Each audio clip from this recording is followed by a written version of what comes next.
vivre la fiction.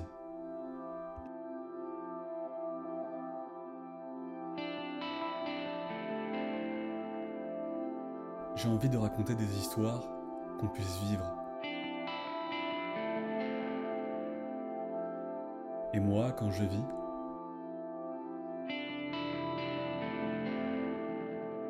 j'ai envie de raconter des histoires.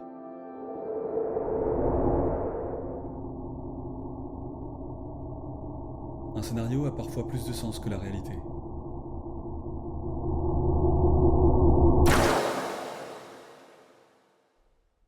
Mais ce n'est absolument pas le sujet de cette vidéo! Il fait bon vivre à Sherbrooke. Entre les attaques d'écureuils et les rencontres impromptues. Ils sont super beaux, hein.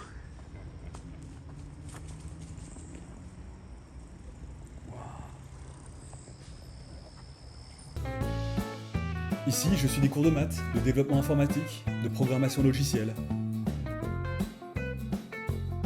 C'est extrêmement simple.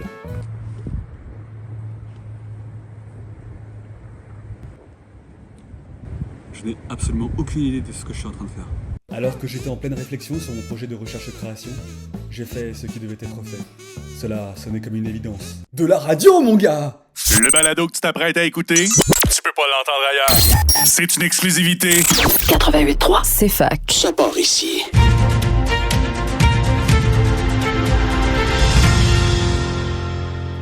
« 10h50, dernier droit dans le 9 de ce 23 septembre. William, tu t'es intéressé à l'espace. À la pollution spatiale, tout à fait. Aujourd'hui, je vous invite à un voyage dans l'espace pour explorer un phénomène inquiétant, la pollution spatiale. Alors en 2022, il s'est lancé plus de satellites qu'entre 1957 et 2016.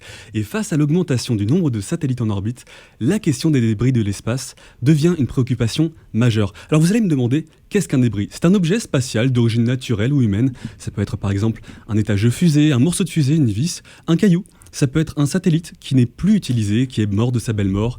En bref, sa mission est achevée. Sherbrooke est une grande ville, avec beaucoup d'espaces verts. Du coup, j'en profite pour marcher.